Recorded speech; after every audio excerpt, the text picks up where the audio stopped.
welcome back. It's been a while, I know, but I keep saying I'm gonna keep filming, but I am for sure gonna keep filming because I have like a lot of great ideas that I'm planning. Sorry, baby. I think it's time for feeding.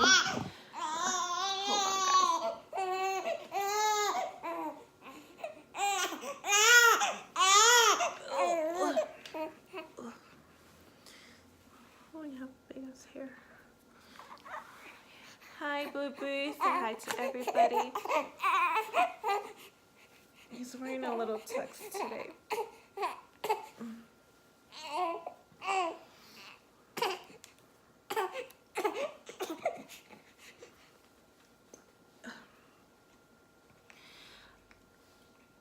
Yeah, he's hungry now. He's gonna be super hungry because this is like my breast milk. So they eat a lot with breast milk. Instead, if it was formula, they would get filled up really fast. Since it's since it's breast milk, he's gonna like probably be more hungry in a bit. But yeah, we'll get into that later. But I did want to talk about how our first month went, baby-wise, and my body. Yeah, it's been a wild month, to be honest. Life with Luna, what can I tell you? She's a little girl. She's just a baby still. She's not even 2 yet, so she doesn't understand what's really going on. So the first week or so, she wouldn't really acknowledge him. And then after, we would always put the baby next to her, like, oh, I'll give you a little brother a kiss, and she would go like halfway, like, Sometimes she would like ask for him. She would just go like, like she wanted to hold him if I was holding him. And then I was like, okay, girl, just don't drop him. And I would put him in her little lap, and she would hug him kind of like awkwardly, and then she wouldn't want him anymore, and it's like, why are you asking for him if you don't want him? And yeah, so Luna, yeah, she's getting used to him now, and she'll do like motions. She'll go like shh shh shh to the baby because she sees me doing that when I'm trying to like put him asleep. I go shh shh shh. So she does that. And or when the baby is asleep, she'll tell people like shh, like shut up because the baby's sleeping. Yeah, she takes away his pacifier.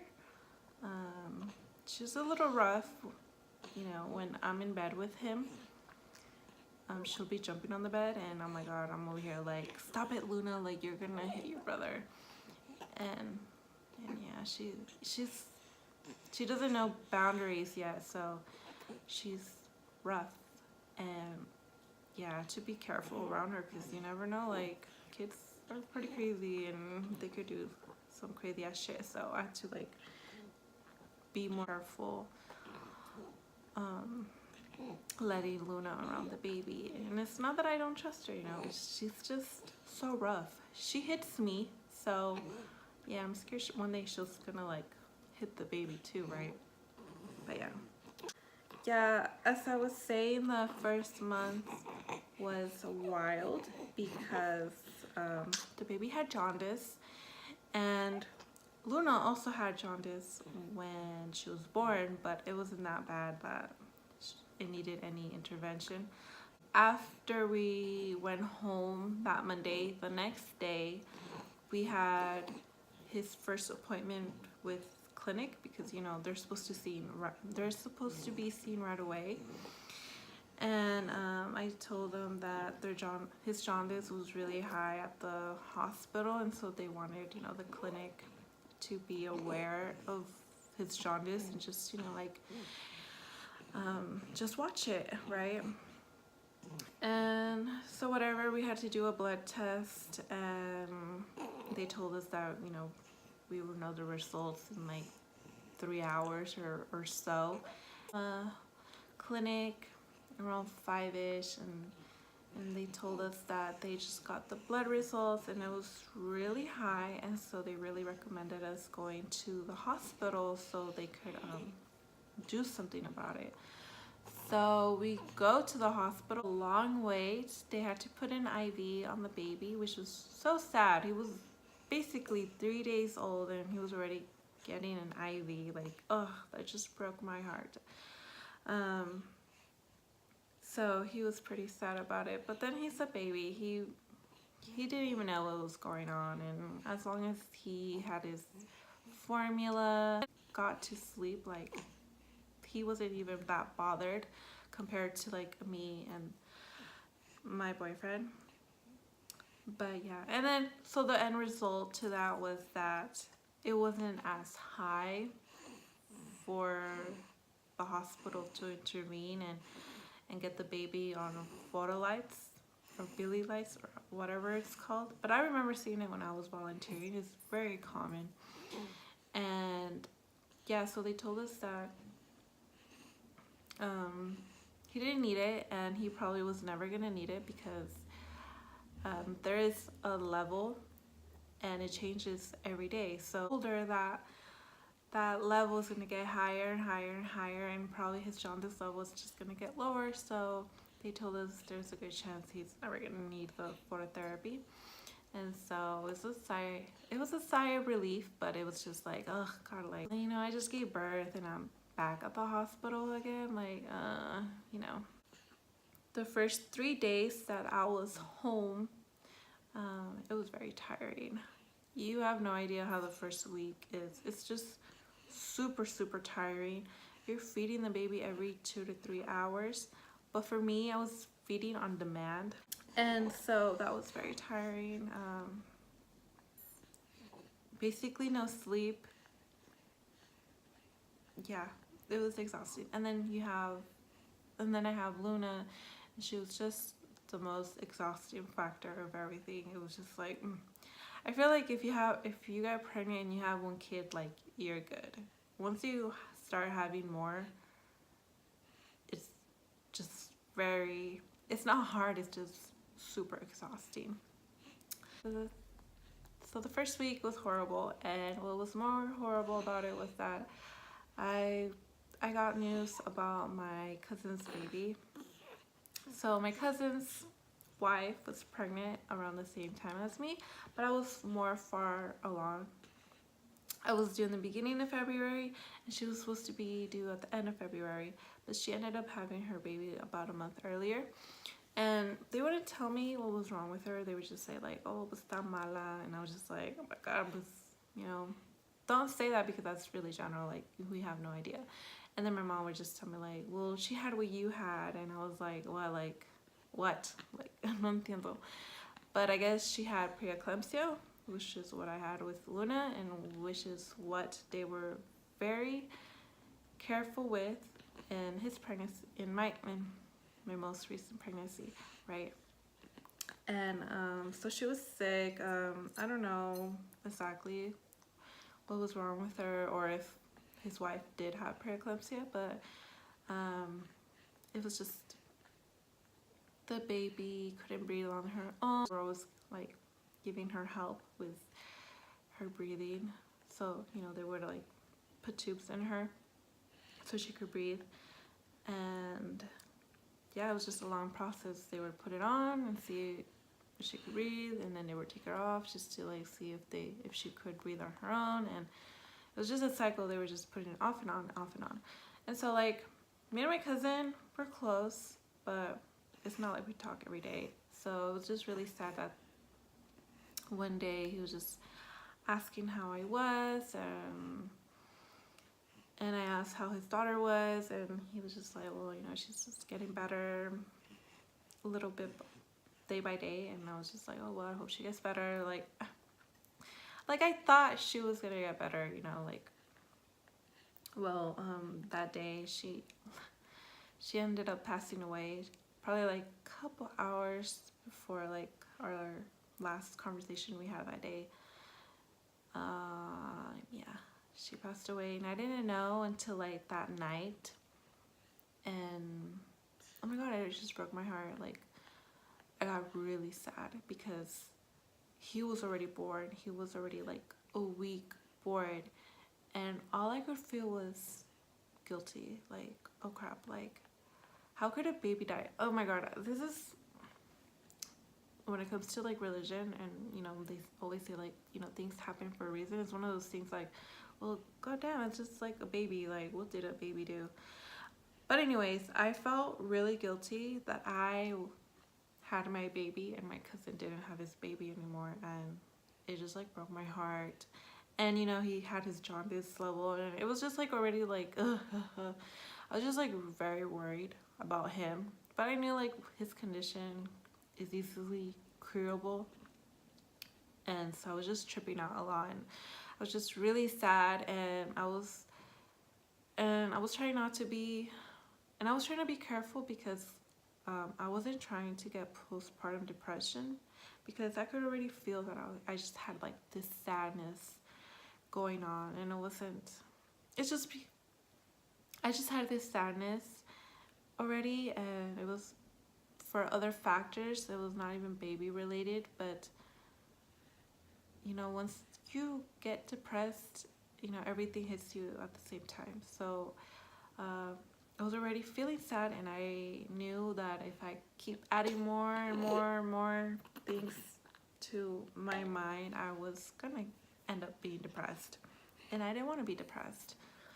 So I had to be careful about feeling sad, and I don't know, it just hit me, and I felt really horrible for my cousin. Like, I had no words to say. Like, I never went through something like that, and it was just bad. It was just sad. So yeah, week in, and that was going on. But yeah, the first 2 weeks were very difficult. I was in and out of the clinics. I had no time to see my friends. I just wanted to be alone with my kids. Oh my god, it was very tiring.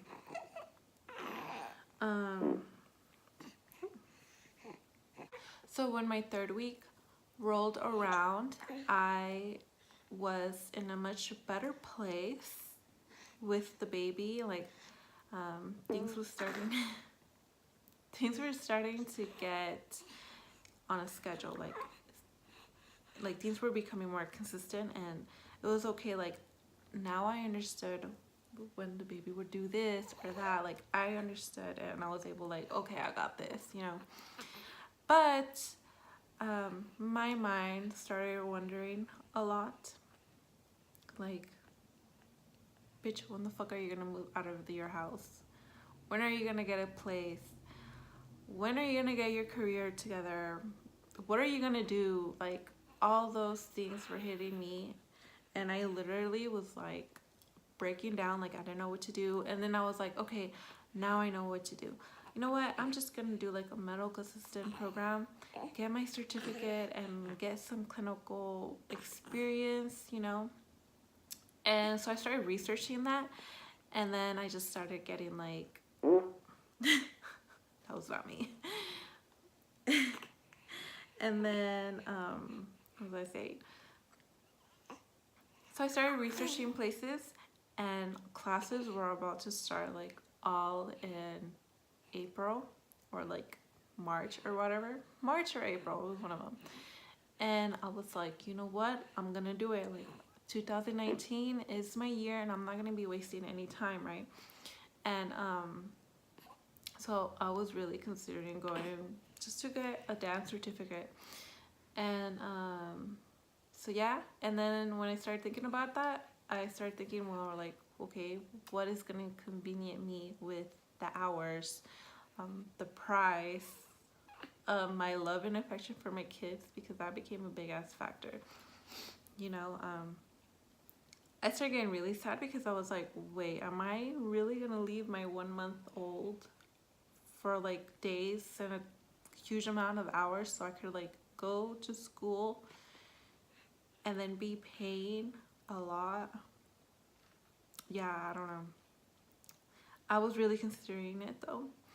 And oh my god, it was just like, oh, I don't know how to tell you. I was just like in a big ass funk. At the end of the day, it was just what is best for me. It's not like,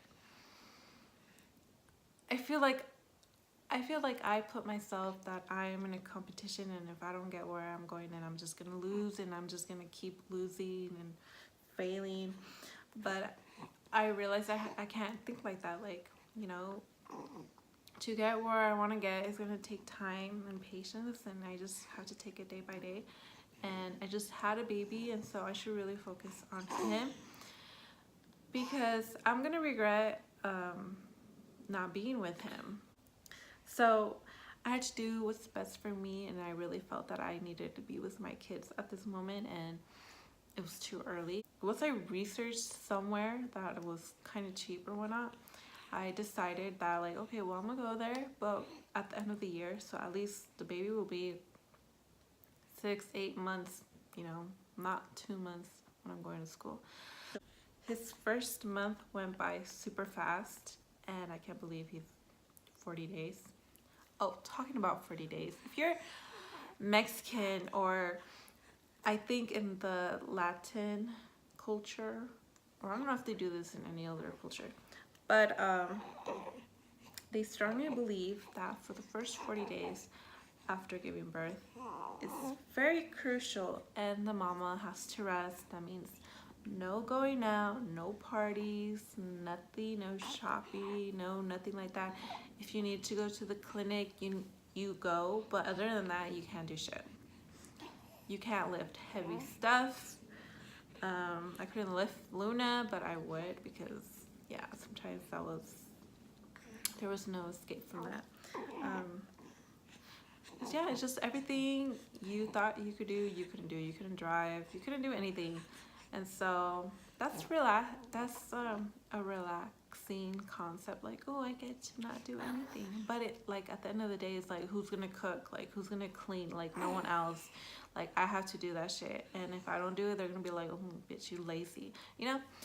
So I don't know. Do other cultures do this, or is it just us Latinos? His first month of his life has been wild. He is a very good baby, to tell you that. He makes the cutest noise when he sneezes. So adorable. No,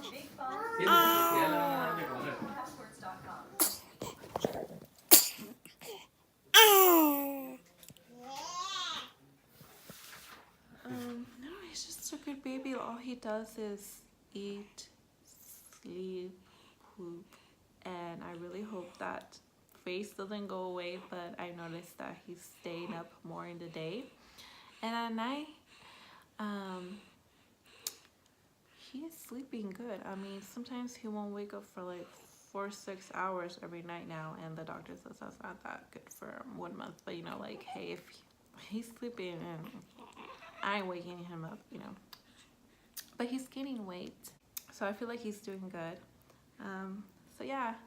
And for me,